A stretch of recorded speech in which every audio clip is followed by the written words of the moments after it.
Ramayana his first question. Ramayanam എഴുതിയത് ആര്? Valmiki. Second question. വാൽമീകം എന്ന പദത്തിൻ്റെ അർത്ഥം മൺപുറ്റ്. Third question. രാമായണം കഥ നടന്നത് ഏതു യുഗത്തിലാണ്? ത്രേതായുഗം. രാമായണം ആരാർക്ക് ഉപദേശിക്കുന്നതാണ്? ശിവൻ പാർവതിക്ക്. രാമായണം എഴുതാൻ വാൽമീകിയോട് ആവശ്യപ്പെട്ടത് ആര്? ബ്രഹ്മാവ്. വാൽമീകി രാമായണത്തിൽ എത്ര ശ്ലോകങ്ങളുണ്ട്? 24,000. എഴുത്തച്ഛൻ്റെ രാമായണ കൃതിയുടെ പേരെന്ത്? അധ്യാത്മരാമായണം. കിളിപ്പാട്ട്.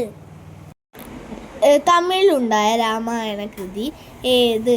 കമ്പരാമായണം. രാമായണത്തിൽ എത്ര കാണ്ഡങ്ങളുണ്ട്? 6 കാണ്ഡങ്ങൾ. രാമായണത്തിലെ 6 കാണ്ഡങ്ങൾ ഏതെല്ലാം? ബാലകാണ്ഡം, അയോധ്യാകാണ്ഡം, ആരണ്യകാണ്ഡം, കിഷ്കിന്ധാകാണ്ഡം, സുന്ദരകാണ്ഡം, യുദ്ധകാണ്ഡം. ശ്രീരാമനും സീതയുമായി അവതരിച്ചത് ആരെല്ലാം? മഹാവിഷ്ണുവും മഹാലക്ഷ്മിയും. അയോധ്യ ഏത് രാജ്യത്തിൻ്റെ തലസ്ഥാനമാണ്? കോസല രാജ്യത്തിൻ്റെ.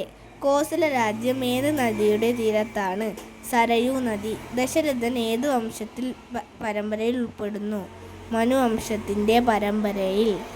രാമായണ ക്വിസ്. അംഗരാജ്യത്ത് മഴ പെയ്തത് ആരുടെ പാദസ്പർശമേറ്റപ്പോഴാണ്? ഋഷ്യശൃംഗൻ.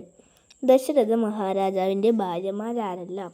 കൗസല്യ, കൈകേയി, സുമിത്ര. പുത്രകാമേഷ്ടി യാഗം നടത്തുമ്പോൾ കയ്യിൽ പായസവുമായി പ്രത്യക്ഷനായ ദേവനാര്? അഗ്നിദേവൻ. മക്കളുണ്ടാവാൻ വേണ്ടി അനുഷ്ഠിച്ച യാഗമേത്?